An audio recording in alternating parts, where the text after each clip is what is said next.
নমস্কার বন্ধুরা, আমি ফাল্গুনী মুখোপাধ্যায়। তোমরা দেখছো আমাদের channel edu help Durgapur. Edu help দুর্গাপুরের পক্ষ থেকে আজকে প্রত্যেককে তোমাদের স্বাগত জানাচ্ছি। তোমরা যারা এবছরে এইচএস পাস করলে 10+2, সেটা West Bengal higher secondary council থেকে হতে পারে, সিবিএসই থেকে হতে পারে, আইসিএসসি থেকে হতে পারে, বা গত বছর অর্থাৎ 2024-এ যারা পাস করেছ, তারা যদি তোমাদের বিএসসি এগ্রিকালচার অথবা বিএসসি হর্টিকালচারের ওপরে ক্যারিয়ার তৈরি করতে চাও, তাহলে তার জন্য নোটিফিকেশন শুরু হয়ে গেল। তোমরা যারা বিএসসি লেভেলের এগ্রিকালচার, হর্টিকালচার এবং অন্যান্য কোর্সের জন্য ইতিমধ্যে সিইউটি অ্যাপ্লাই করেছো, ঠিক তার বাইরে আমাদের ওয়েস্ট বেঙ্গল ডোমিসাইল ক্যান্ডিডেট যারা, তাদের জন্য ওয়েস্ট বেঙ্গলের দুটি স্টেট ইউনিভার্সিটি রয়েছে, এগ্রিকালচার ইউনিভার্সিটি। একটি হচ্ছে উত্তরবঙ্গ কৃষি বিশ্ববিদ্যালয়, অন্যটি হচ্ছে বিধানচন্দ্র কৃষি বিশ্ববিদ্যালয়। আমরা আজকে উত্তরবঙ্গ কৃষি বিশ্ববিদ্যালয়ের একাডেমিক ইয়ার 2025-26 এর জন্য যে নোটিফিকেশন হয়ে গেছে সেই বিষয়ে আলোচনা করব। আমরা বিএসসি এগ্রিকালচার এবং বিএসসি অনার্স হর্টিকালচার এই দুটি কোর্স করানো হয় এই উত্তরবঙ্গ কৃষি বিশ্ববিদ্যালয়ের দুটি ক্যাম্পাস। একটি হচ্ছে পুন্ডিবাড়ি কুচবিহার, অন্যটি হচ্ছে মাঝিয়ান দক্ষিণ দিনাজপুর। এই দুটো ক্যাম্পাসে করানো হয়। প্রথমত হচ্ছে পুন্ডিবাড়ি ক্যাম্পাসে বিএসসি অনার্স এগ্রিকালচার যেমন করানো হয়, তেমনি করে বিএসসি অনার্স হর্টিকালচারও করানো হয়। আবার মাঝিয়ান ক্যাম্পাস যেটি রয়েছে দক্ষিণ দিনাজপুরে, সেখানে বিএসসি অনার্স এগ্রিকালচার করানো হয়। আমরা আজকে প্রথমে এইখানে নিয়ম কানুন যেগুলো আছে সেগুলো একটু জেনে নেবো, কেন অনেকেই তোমরা এরপরে আমাকে প্রশ্ন করবে যে স্যার এটা কি ওটা কি। সুতরাং একটু মন দিয়ে তোমাদের শোনার জন্য বলবো, স্কিপ করতে মানা করব। স্কিপ করে করে অ্যাকচুয়ালি এই সমস্ত ভিডিও না দেখাই ভালো। তোমরা আমার ভিডিও দেখার পর অনেকেই বলো স্যার আপনার এক্সপ্লেনেশন খুব ভালো, তো আমি তোমাদেরকে বলবো একটু যত্ন করে শুনে নাও না। অনেক তো ভিডিও দেখো, অনেক চ্যানেল দেখো, একটু ছোট ভিডিও ভালো করে শুনে নাও, তাহলে অনেক কোশ্চেন আর তোমাকে করতে হবে না। আজকে যদি তুমি আমার চ্যানেল প্রথম দিন এসছো, তাহলে অবশ্যই চ্যানেলটাকে সাবস্ক্রাইব করে বেল আইকনে ক্লিক করে রাখো এবং নোটিফিকেশন ফর অল করে রাখো। কারণ এই বিএসসি এগ্রিকালচার হর্টিকালচারের পুন্ডিবাড়ি আমরা যেমন করছি উত্তরবঙ্গ কৃষি বিশ্ববিদ্যালয়, তেমনি করে বিধানচন্দ্র কৃষি বিশ্ববিদ্যালয় নিয়ে আসবো। সুতরাং সবকিছু জানতে এবং পুঙ্খানুপুঙ্খ সমস্তটা ক্লিয়ার কনসেপশন নেওয়ার জন্য আমাদের চ্যানেলটাকে সাবস্ক্রাইব করে রাখো আর বেল আইকনে ক্লিক করে নোটিফিকেশন ফর অল করে রাখো। তোমরা আমাকে ফেসবুকে ফলো করতে পারো। ফেসবুকে তোমরা এডু হেল্প দুর্গাপুর এই নামে সার্চ করলে পেয়ে যাবে। অন্যদিকে আমাকে ইনস্টাগ্রামে পাবে। ইনস্টাগ্রামটা যদিও খুব রেগুলার নয়, তবুও ফাল্গুনী_মুখোপাধ্যায় এই নামে সার্চ করলে পেয়ে যাবে। যদি ভিডিওটা ভালো লাগে অবশ্যই তোমাদের বন্ধু বান্ধবদের মধ্যে শেয়ার করবে, বা আত্মীয় স্বজন বা জুনিয়র যারা আছে তাদের মধ্যে শেয়ার করবে, যেন তারা আগামী দিনে আমাদের চ্যানেলটাকে ফলো করে। এবং অবশ্যই লাইক দিতে ভুলবে না। তোমাদের পজিটিভ কমেন্ট পেলে এই ধরনের ভিডিওগুলো বানাতে আরো উৎসাহিত হব। চলো আর দীর্ঘায়িত না করে আজকে মূল বিষয়ে চলে যাই। তো উত্তরবঙ্গ কৃষি বিশ্ববিদ্যালয়ের যে নোটিফিকেশন হয়ে গেছে, সেই নোটিফিকেশনে বলা হয়েছে এখানে যে the candidate who have passed the higher secondary examination 10+2 level in the year 2024 and 25 are only eligible to apply for admission in UG courses for the academic session 2025-26. তাহলে 2024 এবং 25 সালে, 24 সালে যারা 10+2 পাস করেছে আর 25 সালে যারা বসলে বা পাস করে যাচ্ছ, তারাই কেবলমাত্র এলিজেবল। তার আগের বছরগুলোতে যারা পাস করেছে 10+2, তারা কিন্তু এলিজেবল নয়। বিএসসি অনার্স এগ্রিকালচার, এই বিএসসি অনার্স এগ্রিকালচার আমি তোমাদের আগেই বলেছি যে পুন্ডিবাড়ি কুচবিহারে যেমন করানো হয়, তেমনি করে বিএসসি অনার্স এগ্রিকালচার এই মাঝিয়ান ক্যাম্পাস দক্ষিণ দিনাজপুরে সেখানেও করানো হয়। এখন এর এলিজিবিলিটি ক্রাইটেরিয়া কি রয়েছে, এখানে দেখো দুটো মার্কস, অর্থাৎ ক্লাস 10 লেভেলের এবং 12 লেভেলের দুটো মার্কস কিন্তু দেখা হয় এখানে।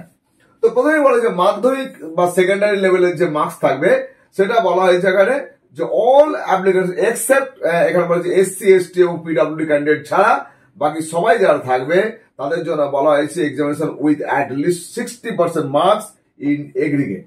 অর্থাৎ ক্লাস 10 লেভেলে এগ্রিগেটে হচ্ছে তোমাকে 60% মার্কস থাকতে হবে, এবং এই এসসি এসটি যারা থাকছে পিডব্লিউডি ক্যান্ডিডেট তাদের জন্য 55% ইন এগ্রিগেট থাকতে হবে। আমরা দেখে নেব যে হায়ার সেকেন্ডারি এক্সামিনেশনের জন্য কি ক্রাইটেরিয়া রয়েছে। West Bengal council of higher secondary education বা আদার বোর্ড, মানে যেমন সিবিএসসি, আইসিএসসি এটসেট্রা, সেখান থেকে যারা পাস করবে তাদের জন্য বলা হয়েছে জেনারেল এবং ওবিসি ক্যান্ডিডেট যারা থাকছে তাদের জন্য বলা হয়েছে যে 60% marks in aggregate along with 60% marks each in physics, chemistry and biology অথবা এগ্রিকালচার অথবা হর্টিকালচার যে সাবজেক্ট কম্বিনেশন যেমন থাকবে। তো এখানে যেমন বলছি ইন এগ্রিগেট হচ্ছে 60% থাকতে হবে এবং ইন্ডিভিজুয়ালি হচ্ছে এই সাবজেক্টগুলো ফিজিক্স, কেমিস্ট্রি, বায়োলজি, এগ্রিকালচার এবং হর্টিকালচার এগুলো তো কিন্তু 60% ইন্ডিভিজুয়ালি থাকতে হবে। এখানে বলেছে যে ফর এসসি, এসটি এবং পিডব্লিউডি ক্যান্ডিডেট যারা তাদের জন্য ইন এগ্রিগেট বলা হয়েছে 50% এবং প্রতিটা সাবজেক্টে যেমন বলা হয়েছে সেগুলো 50% প্রতিটা সাবজেক্টে আলাদা আলাদা করে থাকতে হবে। Higher secondary examination from West Bengal state council of vocational education and training for vocational stream থেকে যারা পাস করছে তাদের ক্ষেত্রে বলে দিয়েছে minimum 60% marks in aggregate in of the all subjects in HS examination. এদের ক্ষেত্রে বলেছে সমস্ত সাবজেক্ট নিয়ে 60% ইন এগ্রিগেট হলেই হবে। আর এসসি, এসটি এবং পিডব্লিউডি ক্যান্ডিডেটদের জন্য বলেছে 50% মার্কস হতে হবে ইন এগ্রিগেট। এখানে কিন্তু বলা হয়নি ইন্ডিভিজুয়াল সাবজেক্টে 60% বা 50% সেটা বলা হয়নি। সুতরাং এদের শুধুমাত্র যারা ভোকেশনাল থেকে পাস করছে তাদের কেবলমাত্র ইন এগ্রিগেট 60% এবং 50% এটাই লাগবে। আমরা একটু দেখে নিই যে এজ, আচ্ছা বয়সের ব্যাপারটা কি বলা আছে। বলা হয়েছে applicants must attain 16 years of age as on 1st June 2025 2025 অনুযায়ী তাকে 16 বছর বয়স হতেই হবে, তার নিচে হলে কিন্তু হবে না। এখানে বলা হয়েছে অ্যাপ্লিকেশন যে ফি আছে সেটা 1200 টাকা বলা হয়েছে। 1200 টাকা কাদের দিতে হবে? জেনারেল, ইডব্লিউএস এবং ওবিসি ক্যান্ডিডেটদের হচ্ছে 1200 টাকা করে ফিস জমা দিতে হবে। অন্যদিকে 600 টাকা বা 600 রুপিস জমা দিতে হবে এসসি, এসটি ক্যান্ডিডেটদের জন্য। এখানে পিডব্লিউডি ক্যান্ডিডেটদের জন্য বলা হয়েছে কোনো ফিস লাগবে না, অর্থাৎ অ্যাপ্লিকেশন ফিটা পিডব্লিউডি ক্যান্ডিডেটদের জন্য ওয়েভ করা আছে। Candidate must submit necessary documents in support of the same, অর্থাৎ তারা যে এই পিডব্লিউডি ক্যান্ডিডেট তার জন্য তার ডকুমেন্ট থাকতে হবে, সার্টিফিকেট থাকতে হবে, তবে হচ্ছে সে এখানে যখনই টিক দেবে তখন ওই ছাড়টা পাবে এবং তাকে কোনো রকম ফি জমা দিতে হচ্ছে না। অ্যাপ্লিকেশন ফি বলেছে need to be paid online and without fee no application will be entertained. এটা বলাই বাহুল্য যে অনলাইনে হচ্ছে তোমাদের পেমেন্ট করতে হবে, সেটা তোমরা net banking, debit card, credit card বা ইউপিআই দিয়ে পেমেন্ট করতে পারবে। এছাড়াও তোমরা যেটা করতে হবে বলছে এখানে যে কোনো ফিস যদি জমা না পড়ে তাহলে অ্যাপ্লিকেশন অ্যাকসেপ্টেড হবে না, এটা বলা বাহুল্য, এটা তো নিয়ম। সুতরাং এই জায়গাটা আমাদের ক্লিয়ার, ফিজ হয়ে গেল, এজ হয়ে গেল এবং আমরা একাডেমিক কোয়ালিফিকেশনের যে ক্রাইটেরিয়া সেটাও তোমার সঙ্গে শেয়ার করলাম। নেক্সট আমরা আদার ইম্পর্টেন্ট বিষয়গুলো একটু দেখে নিই। এবারে আমরা যে বিষয়গুলো দেখবো যে এখানে বলেছে candidate must B A domicile of West Bengal. আগেই বলেছি যে উত্তরবঙ্গ কৃষি বিশ্ববিদ্যালয়ে 10+2 এর নাম্বারের ভিত্তিতে যে অ্যাডমিশন হবে সেটা হবে কিন্তু ওয়েস্ট বেঙ্গল ডোমিসাইল ক্যান্ডিডেটদের জন্য। অন্যদিকে আইকার বা এখন তো CUET common university entrance test যেটা হবে তারও যে ক্যান্ডিডেট তারা আইকারে নমিনেটেড ক্যান্ডিডেট হিসাবে নির্বাচিত হবে এবং তারা এখানে ভর্তি হতে পারবে। মূলত 10+2 এর নাম্বারের ভিত্তিতে যেটা হচ্ছে সেটা কিন্তু এখানে ওয়েস্ট বেঙ্গল ডোমিসাইলদের জন্য আদার স্টেটের ক্যান্ডিডেট কিন্তু এখানে অ্যাডমিশন পাচ্ছে না।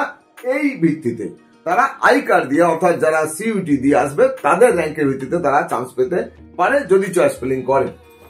এখন এখানে domicile requirement is not mandatory for ICAR nominated candidate and Kashmiri migrant. Kashmiri মাইগ্রেন্টের জন্য যে সিট থাকবে রিজার্ভেশন বা আইকার দিয়ে আসে তাদের জন্য কিন্তু ডোমিসাইল ম্যান্ডেটরি নয়। এখানে বলা হয়েছে candidates belonging to SC, ST, OBC, PWD, EWS will be treated as general category applicant if they fails to submit, proceed or produce appropriate documents in support of their claim।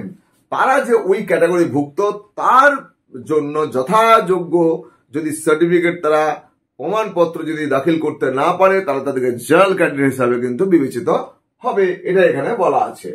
Application form has to be submitted online only through university website দেওয়া আছে এখানে https:/admissionubkb.in। এই জায়গাতে গিয়ে তোমরা সরাসরি হচ্ছে প্রথমে নিউ ক্যান্ডিডেট রেজিস্ট্রেশন করবে, নিউ ক্যান্ডিডেট রেজিস্ট্রেশন হয়ে যাওয়ার পরে তারপর তোমরা মূল ফর্ম ফিল আপ করতে পারবে এবং পেমেন্ট হয়ে যাওয়ার পরে পেমেন্ট যখন হয়ে যাবে তখন সাকসেসফুল দেখাবে এবং যখন ফর্ম ফিল আপ পুরো সাকসেসফুল হয়ে যাবে সেই যে টোটাল অ্যাপ্লিকেশন করা হলো সেই কনফার্মেশন পেজটা অবশ্যই তোমরা কিন্তু প্রিন্ট আউট নিয়ে রাখবে। এটা কিন্তু লাগবে তোমাদের কাউন্সিলিং এর সময়।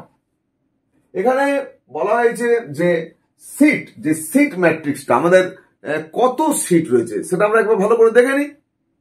এই উত্তরবঙ্গ কৃষি বিশ্ববিদ্যালয়ে যে আমরা বললাম যে পুন্ডিবাড়ি ক্যাম্পাসে এখানে বিএসসি অনার্স এগ্রিকালচার যেমন করানো হচ্ছে, বিএসসি অনার্স হর্টিকালচার করানো হচ্ছে। অন্যদিকে দক্ষিণ দিনাজপুরে মাঝিয়ান ক্যাম্পাস যেটা রয়েছে দক্ষিণ দিনাজপুরের, সেখানে কিন্তু শুধুমাত্র বিএসসি অনার্স এগ্রিকালচার পড়ানো হচ্ছে। তো আমরা একবার দেখে নিই কি ধরনের কত সিট রয়েছে। খুব পরিষ্কার করে টেবিল দেওয়া আছে এখানে। West Bengal higher secondary council থেকে যারা পাস করছে তাদের জন্য এখানে পুন্ডিবাড়ি ক্যাম্পাসে বিএসসি অনার্স এগ্রিকালচারের জন্য 26 সিট রয়েছে জেনারেলের জন্য। এখানে 22% রিজার্ভেশন আছে এসসিদের জন্য 11 সিট, এসটির জন্য 6% 3 সিট, পিডব্লিউডি ক্যান্ডিডেট জেনারেলের 3% রয়েছে 1 সিট। এখানে ওবিসি এ 10% 5টা সিট এবং ওবিসি বি 7% 4 সিটস এবং ইডব্লিউএস এর জন্য 10% থাকছে, তারা হচ্ছে 6টা সিট। টোটাল হচ্ছে আমরা পুন্ডিবাড়ি ক্যাম্পাসে West Bengal higher secondary council থেকে যারা পাস করছে তাদের জন্য 56 সিট রয়েছে। West Bengal state council of vocational educational training সেখান থেকে যারা পাস করবে তাদের জন্য কি সিট রয়েছে? তাদের জন্য কেবলমাত্র জেনারেলের 2টি সিট আছে। টোটাল এই বোর্ডের জন্য 2টি সিটই প্রাপ্য রয়েছে। সিবিএসই, আইসিএসসি এবং আদার বোর্ড থেকে যারা আসছে তাদের জন্য জেনারেল ক্যাটাগরির জন্য 2টি সিট আর 1টি সিট আছে এসসি ক্যাটাগরির জন্য, ওবিসি এর জন্য 1টি, ওবিসি বি এর জন্য 1টি, মোট 5টি। এছাড়াও এখানে আই কার্ড যে কোটা রয়েছে তার জন্য 15টা সিট হচ্ছে রিজার্ভ থাকছে। তাহলে আই কার্ড কোটা যেটা সেই 15টা সিট যদি ছেড়ে দিই এবং হচ্ছে হিল কোটা অর্থাৎ জিটিএ নমিনেটেড একজন ক্যান্ডিডেট আছে তার জন্য 1টা সিট আছে। আমরা যদি এটা ধরে নিই শুধু আই কার্ডটা যদি বাদ দিয়ে দিই তাহলে আমাদের যে সিট এখানে দাঁড়াচ্ছে সেটা হচ্ছে 64, 79 আছে। আমরা 15 বাদ দিলে আমাদের চলে আসবে এখানে টোটাল তাহলে 64। এটা জিটিএর যে ক্যান্ডিডেট তাকে নিয়ে। এবারে হচ্ছে যে BSc honours horticulture at faculty of horticulture main campus Pundibari Cooch Behar, সেখানে কি সিট রয়েছে? West Bengal higher secondary council থেকে যারা পাস করছে তাদের জন্য রয়েছে জেনারেলের 14, এখানে এসসির জন্য রয়েছে 5টি, এসটির জন্য রয়েছে 1টি, ওবিসি এ আছে 2টি, ওবিসি বি আছে 1টি, ইডব্লিউএস আছে 3টি, টোটাল আছে 26টি বা 26। West Bengal state council of vocational education and training এখান থেকে যারা পাস করছো তাদের জন্য 1টি জেনারেলের সিট আছে, টোটাল 1টি। এখানে সিবিএসসি, আইসিএসসি বোর্ড থেকে যারা পাস করছে তাদের জন্য রয়েছে যেটি জেনারেলের জন্য 2টি আর এসসির জন্য 1টি, মোট 3টি সিট রয়েছে এখানে। তাহলে টোটাল সিট যা হবে, আচ্ছা এখানে বলা হয়েছে আই কার্ড কোটা যেটি আছে, আই কার্ড কোটা এখানে কিন্তু 8টা সিট ধরা থাকছে। এর বাইরে হিল কোটা যেটি জিটিএ নমিনেটেড ক্যান্ডিডেট একটা থাকে তার জন্য 1টা সিট রয়েছে। তো টোটাল 39 থেকে আমরা যদি 8 এখানে আমরা বাদ দিয়ে দিই তাহলে 31 সিট হচ্ছে ডাইরেক্ট অ্যাডমিশন অর্থাৎ 10+2 এর নাম্বারের ভিত্তিতে যে অ্যাডমিশন হবে সেটা। বিএসসি অনার্স এগ্রিকালচার আমরা বললাম যে মাঝিয়ান ক্যাম্পাস দক্ষিণ দিনাজপুরে সেখানেও করানো হয়। তো সেখানে West Bengal higher secondary council থেকে যারা পাস করছে তাদের জন্য জেনারেলের জন্য রয়েছে 18 সিটস, 7 এসসি, 2 রয়েছে এসটি, 1 পিডব্লিউডি, ওবিসি এর জন্য 3টি, ওবিসি বি এর জন্য 2টি এবং ইডব্লিউএস এর জন্য 4টি, টোটাল হচ্ছে 37 বা 37টি। এছাড়াও West Bengal state council of vocational education and training সেখান থেকে যারা পাস করছে ভোকেশনাল কোর্স থেকে তাদের জন্য জেনারেলের 1টি সিট আছে, টোটাল 1টি সিটই আছে। এখানে সিবিএসই, আইসিএসসি বা আদার বোর্ডের জন্য যেটা রাখা হয়েছে 1টা জেনারেলের সিট রয়েছে, মোট 1টি সিট আছে। এখানে টোটাল সিট হচ্ছে 39। এখানে কোনো জিটি এর কোটা নেই বা কাশ্মীরি মাইগ্রেন্টদের জন্য নেই বা আই কার্ডের কোটাও কিছু নেই, 39।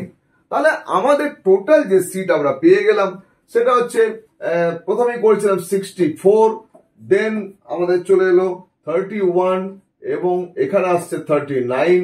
তাহলে আমাদের টোটাল সিট যেটা দাঁড়ালো 134। এই 134 এটা কিন্তু 10+2 এর যে রেজাল্ট তার ভিত্তিতে কিন্তু অ্যাডমিশনটা হবে। শিডিউলটা দেখে নিই আমরা যে এই যে অনলাইন অ্যাপ্লিকেশন স্টার্ট হচ্ছে কবে থেকে। অনলাইন অ্যাপ্লিকেশন স্টার্ট হচ্ছে 21 মে 2025 থেকে, অর্থাৎ 21 মে 2025 থেকে অ্যাপ্লিকেশন স্টার্ট হবে এবং চলবে এটা 10 জুন পর্যন্ত, 10 জুন 2025। এবং বলছে যে পাবলিকেশন মেরিট লিস্ট, প্রথম মেরিট লিস্ট যেটা বেরোবে সেটা 16 জুন 2025 এ বেরিয়ে যাবে। এবং বলা হয়েছে যে কাউন্সিলিং কবে হবে, ফিজিক্যাল ডকুমেন্ট ভেরিফিকেশন কবে হবে, ক্লাস কবে থেকে স্টার্ট হবে, এই বিষয়গুলো পরবর্তীকালে আবার কিন্তু ওয়েবসাইটে দেখানো হবে। এই যে আজকে তোমাদের এটা দিচ্ছি, এরপর তোমাদের কোশ্চেন হবে তো যে গত বছরে কোন পার্সেন্টেজ পর্যন্ত, কোন বোর্ডের কোন পার্সেন্টেজ পর্যন্ত ক্যান্ডিডেটরা এখানে চান্স পেয়েছিল, এটা একটা গুরুত্বপূর্ণ বিষয়।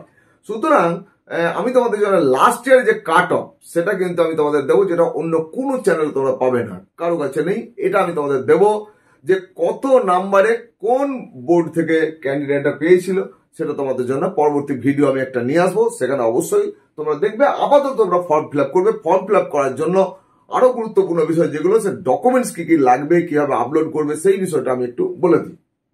এখানে বলা হয়েছে documents two be kept ready in soft copies, PDF, JPG বা জেপিইজি ফরম্যাটে for filling up online application form. Online অ্যাপ্লিকেশনের আগে তোমাকে এই ডকুমেন্টগুলো রেডি করে রাখতে হবে। Recent colour passport size photograph হতে হবে। সেই ফটোগ্রাফের সাইজ হতে হবে 50 কেবি থেকে 100 কেবির মধ্যে থাকতে হবে। এই ফটোটার ব্যাকগ্রাউন্ড হোয়াইট বা লাইট ব্যাকগ্রাউন্ড করার চেষ্টা করবে এবং এটা প্রফেশনাল ফটোগ্রাফার দিয়ে ছবিটা তুলবে। পাসপোর্ট সাইজে দুটো কান যেন পরিষ্কার দেখা যায়, ক্যামেরার দিকে চোখ যেন সঠিকভাবে থাকে, কারণ কোনো ডিসক্রিপেন্সি হলে কিন্তু অ্যাপ্লিকেশন ক্যান্সেল হয়ে যাবে। এখানে বলা হয় সিগনেচার অফ দ্য ক্যান্ডিডেট, একটা সিগনেচার আপলোড করতে হবে। সিগনেচার আপলোড করার জন্য তোমরা কি করবে, একটা 1.5 বাই তোমরা 4.5 এর একটা করে পেন্সিল দিয়ে বক্স করে নেবে। এবার এখানে রানিং হ্যান্ডে তোমার যেরকম করে সই করার পুরো রানিং হ্যান্ডে সই করলে, করার পরে এই পাশের দাগটাকে মুছে দেবে।